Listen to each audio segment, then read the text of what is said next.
जी हां, सीरिया के हालात बद से बदतर होते हुए नजर आ रहे हैं। सीरिया सिसक रहा है, सीरिया सुलग रहा है, और ये हो क्या रहा है, ये है सबसे बड़ा सवाल। आखिर कितने देश सीरिया पर कब्जा करने के लिए बेकरार हैं? आज इसी पर हम करेंगे बात। आपके साथ मैं हूं समीर अब्बास, मेरे साथ करुणा शंकर भी मौजूद हैं। बशर अल असद का राज खत्म होने के बाद सीरिया में क्या होने वाला है?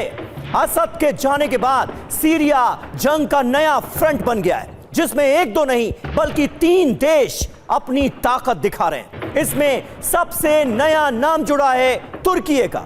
तुर्की लगातार अब सीरिया पर हमले कर रहा है। आखिर तुर्की चाहता क्या है और वो सीरिया में आया क्यों है, उसकी मंशा क्या है, आज ये बताएंगे। बिल्कुल, उधर सीरिया की जंग में अमेरिका और इजराइल पहले से ही शामिल है।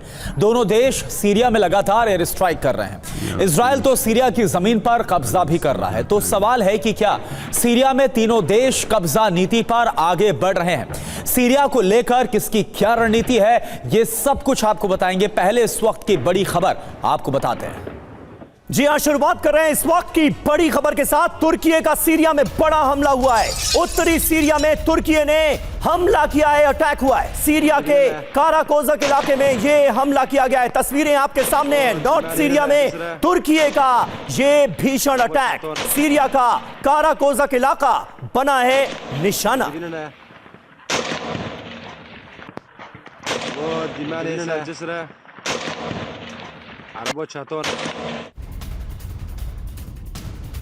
और देखिए, तुर्की के हमले को लेकर एक और बड़ी खबर। तुर्की के हमले में 200 से ज्यादा की मौत की खबर आ रही है। 3 दिनों के हमले में सैकड़ों लोग घायल हो गए हैं। कुर्दिश लड़ाकों पर हमले लगातार तुर्की की तरफ से किए जा रहे हैं। यह तस्वीर इस वक्त हम आपको दिखा रहे हैं। जो कुर्दिश लड़ाके हैं उन पर तुर्की की तरफ से उत्तरी सीरिया पर जो हमला किया जा रहा है उसकी तस्वीर आपके सामने। और अभी तक के हमले में 200 से ज्यादा की मौत।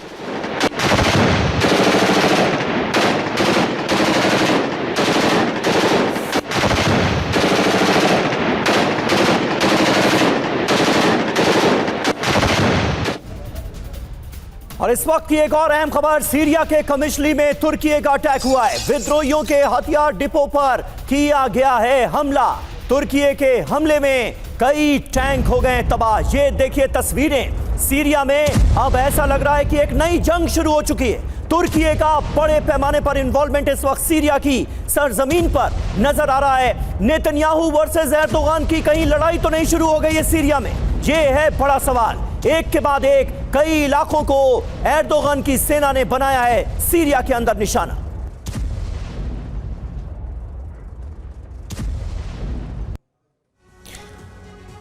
तो सीरिया में तुर्की का विध्वंसक जो हमला हुआ है, इससे जुड़ी बड़ी बात आपको बता दें। इजराइल के बाद तुर्की का अटैक हुआ है। कुर्दिश लड़ाकों पर ताबड़तोड़ हमले किए जा रहे हैं तुर्की की तरफ से।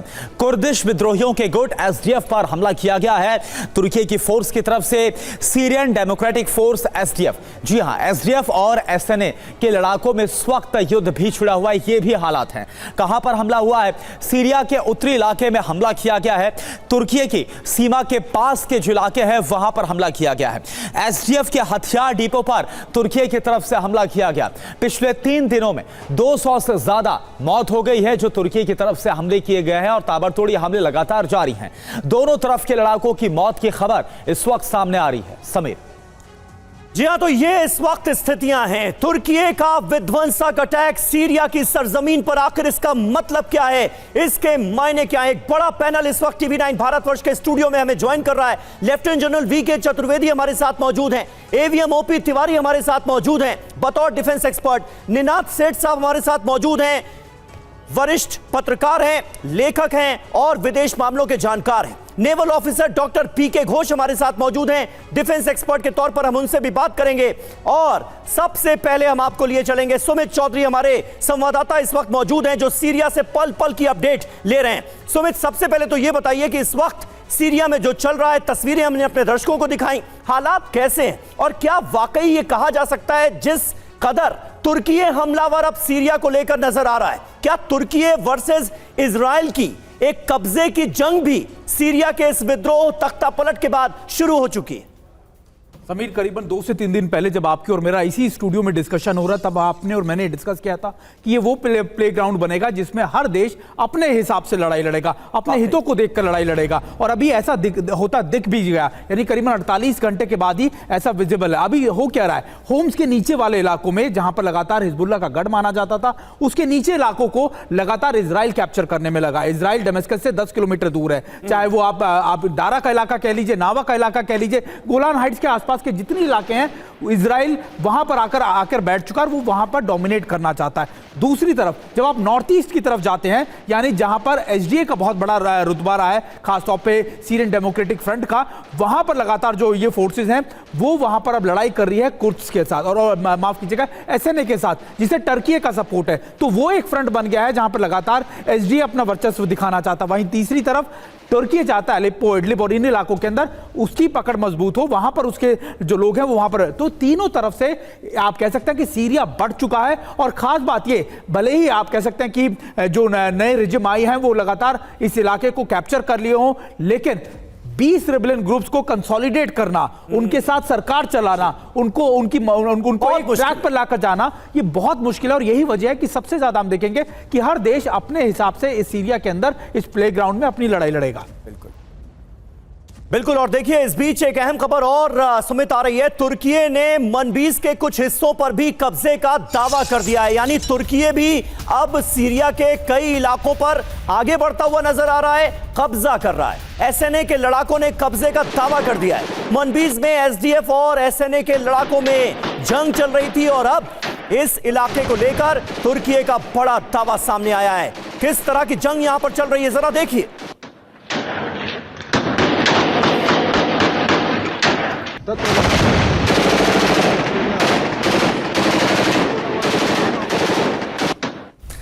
और देखिए, एक और बड़ी खबर है, सीरिया के मनबिज में तुर्की पर हमला किया गया। हमले में तुर्की का यूएवी विमान तबाह हुआ है। विद्रोहियों ने तुर्की समर्थित गुट पर हमला किया है। तो ये देखिए, मनबिज जहां की खबर हम आपको लगातार दिखा रहे हैं, कैसे तुर्की यहां पर हमला कर रहा है। यहां पर हमले में तुर्की का जो यूएवी विमान है उसको तबाह किया गया, मार गिराया गया। वो तस्वीर आपके सामने, विद्रोहियों ने इस हमले को अंजाम दिया।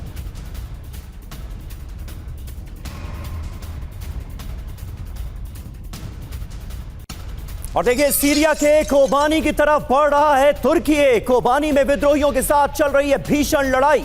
तुर्की सीमा के पास का शहर है कोबानी, और अब इस तरफ बहुत तेजी से तुर्की आगे बढ़ता हुआ नजर आ रहा है। कोबानी इलाका जो है वो तुर्की के निशाने पर है। कोबानी में विद्रोहियों के साथ भीषण लड़ाई चल रही है। तुर्की सीमा के पास का शहर कोबानी, जिसकी तस्वीरें इस वक्त आपके सामने।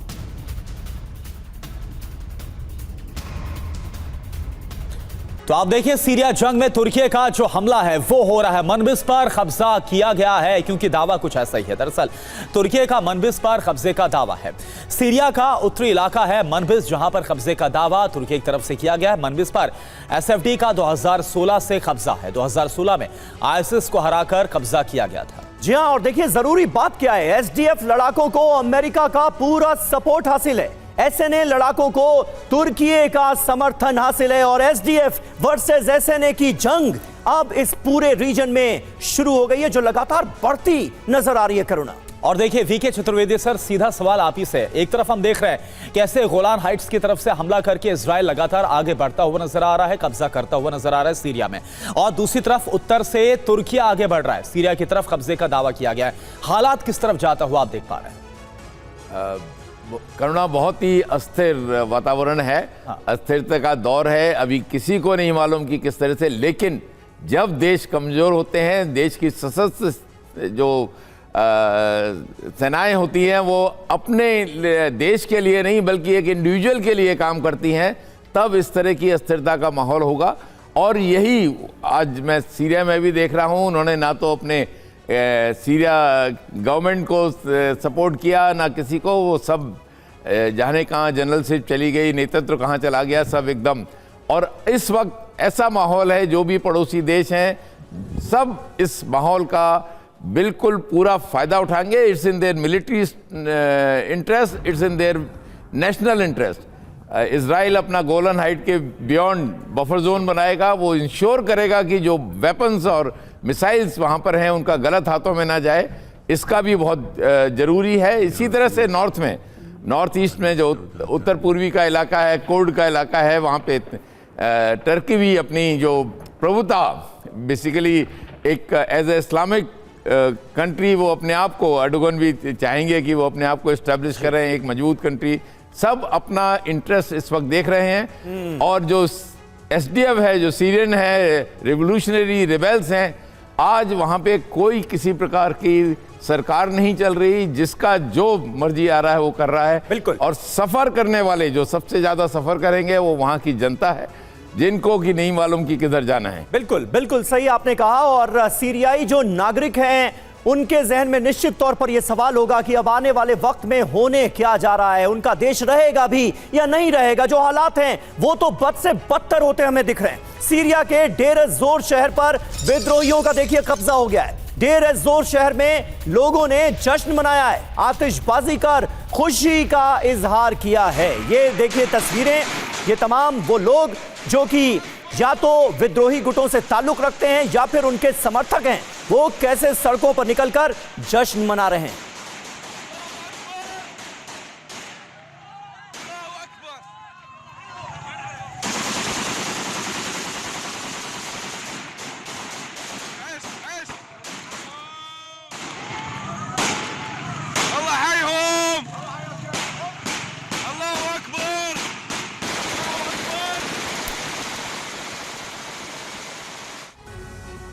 तो देख रहे हैं आप, पहले हमने आपको दिखाया तुर्की किस तरह से हमले कर रहा है सीरिया के अंदर। अब इजराइल की धुआंधार बमबारी, सीरिया का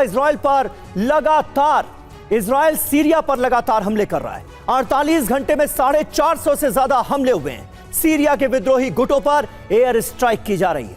दमिश्क समेत कई इलाकों में एयर स्ट्राइक हुई है। सीरिया के मिलिट्री बेस, आर्म्स डिपो पर अटैक हुए हैं। सीरिया के कई बड़े पोर्ट्स भी बने हैं निशाना। इजरायली हमले में सीरिया में बड़ी तबाही मची है।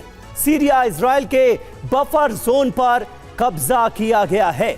तो ये सब कुछ इस वक्त सीरिया की धरती पर हो रहा है। हमारे साथ निनाद सेठ साहब भी मौजूद हैं। निनाद सेठ जी, क्या आपको लगता है सीरिया जो कि कुछ दिनों पहले तक एक देश नजर आ रहा था, अब ऐसा लग रहा है कि शायद दुनिया के नक्शे से सीरिया का नामो निशान मिट जाए। जिस तरह की बंदर बांट सीरिया के अलग अलग इलाकों को लेकर इस वक्त अलग अलग देशों के बीच नजर आ रही, आप क्या कहेंगे? देखिए, सीरिया में एक पिज्ज़ा की तरह है जिसका स्लाइसिंग हो रहा है और लोग ले रहे हैं। आप ये देखेंगे कि अल जुलानी जो है, अल जुलानी को वो एक तरह से शहद अगर आप किसी छलनी में डालें, उस प्रकार की ये जीत है। ये बड़ी जल्दी से वो शहद निकल जाएगा, क्योंकि यहाँ 3 चीज़ें हैं। पहली बात, अमेरिका ने कहा है, खासकर ट्रंप ने कहा है कि हम इन्वॉल्व नहीं होंगे, पर ट्रंप को ये भी मालूम है कि एक नया अफगानिस्तान उनके पास आ चुका है। तो ना इन्वॉल्व होने का मतलब है कि एक जिहादी हमला अमेरिका के ऊपर हो सकता है मेनलैंड पे, तो अमेरिका ना चाहते हुए भी इन्वॉल्व होगी। इजराइल ने, अगर आपने अपने चैनल पे दिखाया होगा कि माउंट हर्बोन को कैप्चर किया है, जो हाईएस्ट माउंटेन है सीरिया का, और जहां से एक एडवांटेज मिलता है कि चारों तरफ वो अटैक कर सकते हैं। इजराइल नहीं चाहेगा, और नेतन्याहू ने कहा भी है कि अगर आप अपने काम से काम रखोगे तो आप वेलकम है हमारे नेबर होने का, नहीं तो जैसे असाद गया है वैसे आपका नंबर भी आएगा। टर्की में एक बहुत जरूरी, ये मैं बताना चाहूंगा, कल्चरल चीज है। आज से 1000 साल पहले टर्की में जो खिलाफत थी, कैलिफ, इस्लाम के लीडरशिप की, उसकी मेमोरी एक कल्चरल मेमोरी है, और उसमें सीरिया एक हिस्सा था। तो टर्की के लिए एक पॉलिटिकल कंपल्जन नहीं है, इस्लामिक कंपल्जन भी है और कल्चरल कंपल्जन भी है। टर्की अपनी पूरी जो जान लगा देगा कि वो अपने गुटों को आगे बढ़ाए। और एक बहुत दिलचस्प बात है कि गुट के अंदर भी गुट है जो बिकाऊ हैं। तो इस वक्त आप ये समझ लीजिए कि जैसे मैंने कहा कि शहद जैसे छलनी से गिरता है, उस तरह से सीरिया में पावर सरक रही है। जी बिल्कुल, और देखिए कुछ वैसा ही होता हुआ सीरिया में नजर आ रहा है जैसा आपने एक्सप्लेन किया। और एक और बड़ी खबर, असद के तख्ता पलट के बाद सीरिया में जश्न का माहौल है। सीरिया के शहरों में लोग जश्न मना रहे हैं। तस्वीरें हम आपको दिखाते हैं, टैंक पर सवार होकर फायरिंग करते हुए नजर आ रहे लोग, जरा आप देखिए।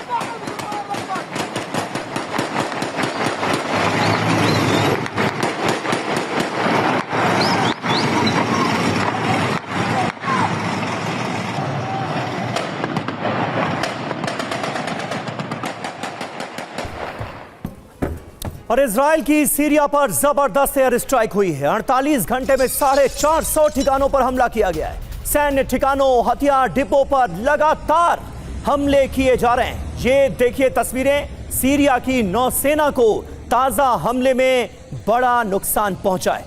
इजराइल का सीरिया के 2 पोर्ट्स पर हमला हुआ है। ये तस्वीरें आपको दिखा रहे हैं। पोर्ट पर देखिए कैसे हमला किया है इजराइल ने। इजरायली हमले से सीरिया के 15 जहाज भी बर्बाद हो गए। भारी नुकसान की खबर है।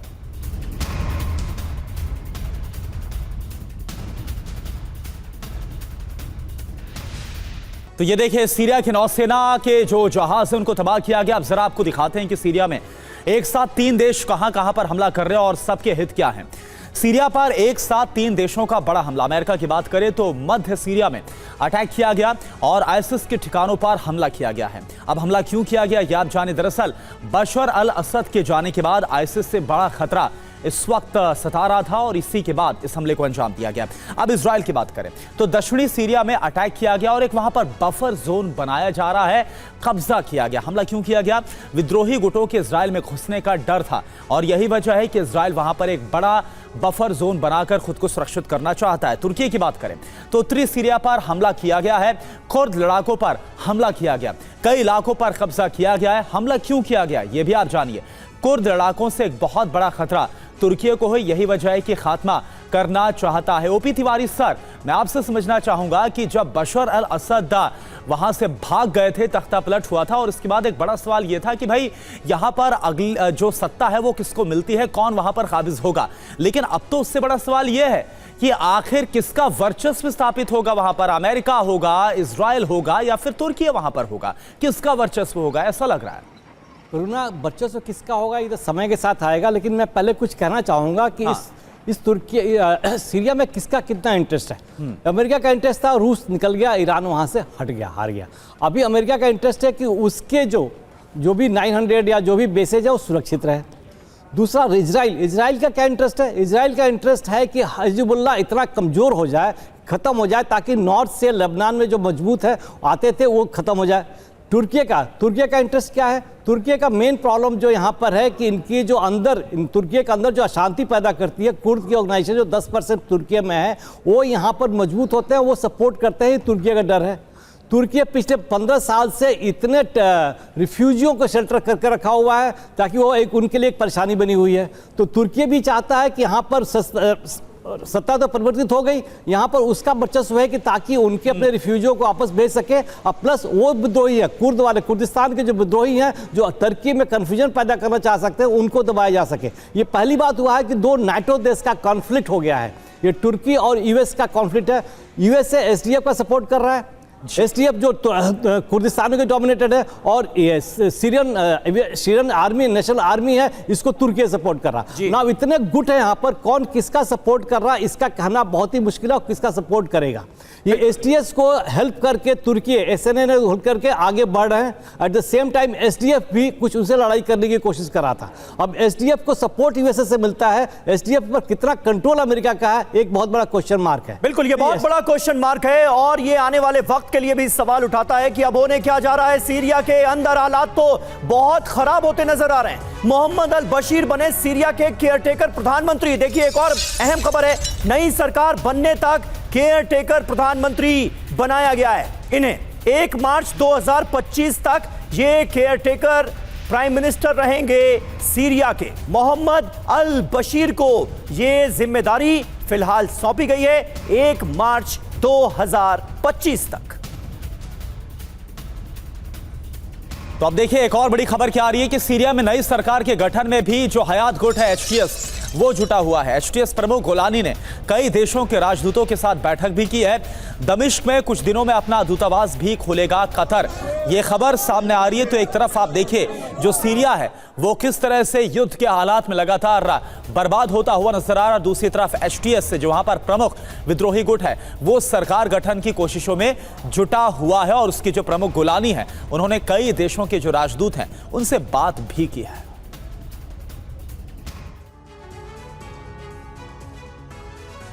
तो देखिए सीरिया में एक तरफ मैदाने जंग नजर आ रहा है, जंग छिड़ी हुई नजर आ रही है, वॉर फ्रंट खुला नजर आ रहा है और दूसरी तरफ सीरिया में नई सरकार को लेकर भी हलचल है। एसटीएस ने कई देशों के राजदूतों के साथ बैठक की है। इराक, बहरीन, ओमान के राजदूतों के साथ यह बैठक हुई है। यूएई, जॉर्डन, सऊदी अरब और इटली के राजदूत भी इस मीटिंग का हिस्सा रहे। सभी देशों ने नई सरकार के साथ समन्वय का वादा किया है, कोऑर्डिनेशन का वादा किया है। बिल्कुल, कतर कुछ ही दिनों में दमिश्क में यानी कि सीरिया की राजधानी में अपना दूतावास खोलेगा, यह खबर भी सामने आ रही है। इंटरनेशनल एयरपोर्ट कुछ ही दिनों में शुरू हो जाएगा, यह भी कहा जा रहा है दमिश्क का। इसके अलावा सीरिया में फ्री बाजार मॉडल अपनाने पर भी काम शुरू किया जा रहा है। जी हां, तो ये स्थितियां इस वक्त सीरिया में हैं। एक तरफ सरकार बनाने की कवायद और दूसरी तरफ सीरिया के अलग अलग हिस्सों को लेकर बंदर बाट। इसे घोष साहब, आप कैसे एनालाइज करेंगे इस वक्त, क्या हालात आपको सीरिया के नजर आ रहे हैं? और मुझे लगता है बात तो अमेरिका की भी होनी चाहिए, जिसका आतंकवाद को लेकर दो मुहा चेहरा भी नजर आता है। इसी सीरिया के अंदर आईसिस के ठिकानों पर हमले किए जा रहे हैं। आईसिस जिसे बर्बर आतंकी संगठन मानता है अमेरिका, दूसरा बर्बर आतंकी संगठन एसटीएस अमेरिका ने ही घोषित किया हुआ है। और आज एसटीएस के चीफ गोलानी पर सबसे ज्यादा भरोसा भी वही अमेरिका कर रहा है। इसका अंजाम क्या हो सकता है? यह आतंकवाद जैसे गंभीर मुद्दे पर दो मुहा चेहरा अमेरिका का। जी हाँ, ये देखिए, मुझे लगता है ये एक स्ट्रेटेजिक खिचड़ी जिसे कहते हैं बन रहा है। सबसे पहले तो मैं एचटीएस के बारे में थोड़ा बता दूं। जी, जोलानी, उनका सही नाम जोलानी नहीं है, एक्चुअली लोग नहीं जानते। उनका नाम मोहम्मद हुसैन अल शरब था, जिसे लोगों ने उसे जोलानी कहकर बुलाया, तो उनका अभी नाम जोलानी हो गया है। वो पहले तो आपको पता है बगदादी के साथ थे, फिर जब बगदादी के साथ नहीं बना, फिर वो चले गए अपने हिजबुल्लाह के साथ, फिर वो उन्होंने अपना ही अल नुसरा बनाया, फिर अभी एचटीएस बनाकर वो एक मॉडरेट फेस का वो कर रहे हैं। जहाँ तक दूसरे देश हैं, सबसे पहले यह है कि उनको टेररिस्ट घोषित किया, क्योंकि वो अलकायदा के साथ थे। यूके, यूएसए और देशों ने उसको घोषित किया। अभी उनके साथ कैसे मिल जाएं वो? तो अभी यूके बाउंटी भी घोषित है उनके ऊपर, जोलानी के ऊपर ही। जी हाँ, तो अभी वो कोशिश है कि बैक चैनल से बातें हो रही हैं और यूके सोच रहा है कि उसे नॉन टेररिस्ट का दर्जा दिया जाए, क्योंकि आप एक टेररिस्ट गवर्नमेंट के साथ बात नहीं कर सकते। तो ये एक प्रॉब्लम है।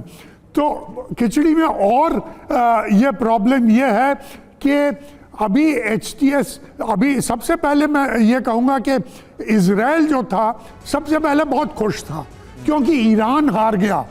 लेकिन फिर उन्होंने सोचा कि इधर से ईरान जो शिया है वो एचटीएस के साथ भी बैक चैनल से समझौता करने की कोशिश कर रहे हैं। इसीलिए इजराइल ने उनके नेवी पर और एयरफोर्स पर हमला करके जो बफर जोन था वो ऑक्यूपाई कर दिया है, ताकि आगे ऐसा न हो कि ईरान एक बड़ा एक इन्फ्लुएंशियल जिसे कहते हैं पावर प्लेयर हो जाए।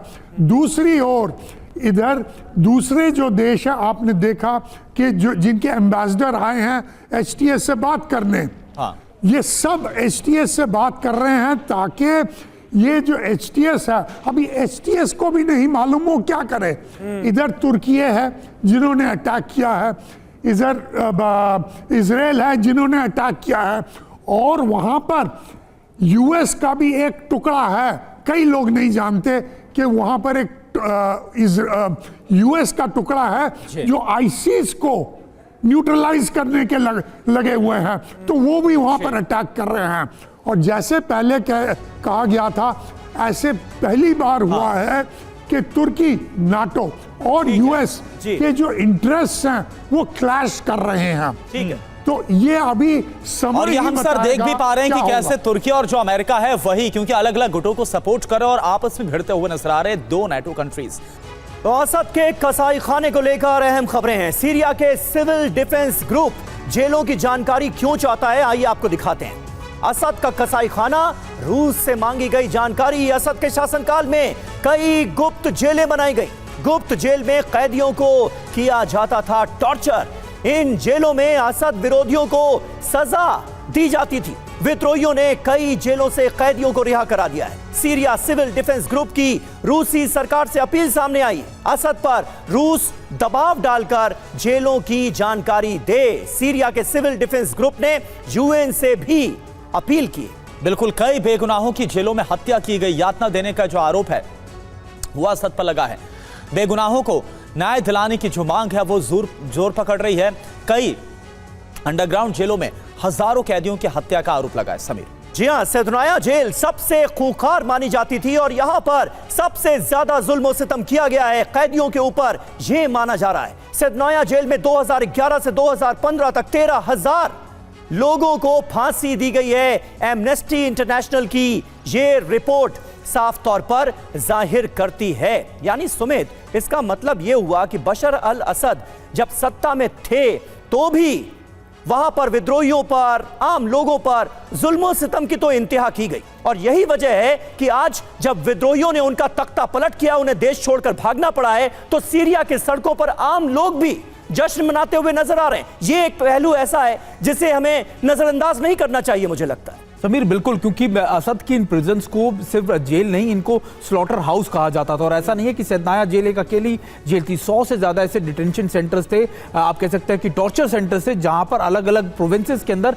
इनको चलाया जाता। और इसके बारे में कई कहानियां हैं। कहा जाता कि कई लोग तो 40-40 साल तक ऐसे अंडरग्राउंड बंकर्स में रखे गए थे, जेल्स में रखे गए थे, जहां पर उनको रोशनी तक देखने को मुहैया नहीं होती, सिर्फ ऑक्सीजन के एक छोटे छोटे होल्स उनके लिए थे। खाना कई दिनों तक नहीं दिया जाता था। और इस तरीके का टॉर्चर सिर्फ इंसान आदमियों के साथ नहीं था, वहां पे फीमेल प्रिजनर्स भी थी, जिनको कई सालों से वहां पर रखा गया था। एक सोशल मीडिया इन्फ्लुएंसर थी, जिसको करीबन 2009 के बाद से वहां पर रखा गया था, जो कभी अपने घर वालों से नहीं मिल पाई। तो ऐसे कई कहानियां, सैकड़ों कहानियां हैं। और कहा यह जाता है कि असद सरकार ने, असद गवर्नमेंट ने ऐसे डिटेंशन सेंटर को बनाया ही इसलिए था ताकि वो ना सिर्फ अपने खिलाफ उठने वाली आवाजों को, बल्कि अगर कोई ग्रुप पकड़ा जाता, कोई ऑपोजिशन के लीडर कोई बहुत ज्यादा तेजी से उठता, तो उसको भी वहां पर रखकर न्यूट्रलाइज किया जा सके। तो निश्चित तौर पर यह कहानियां अभी आने वाले वक्त में और सामने आएंगी और यह जरूर दिखाया जाएगा कि कैसे इन जेलों के अंदर कितने लाखों लोग मारे भी गए होंगे। बिल्कुल। और देखिए, सीरिया में तख्ता पलट के बाद हालात अब सामान्य होते हुए नजर आ रहे हैं। लोगों ने आतिशबाजी कर कई जगहों पर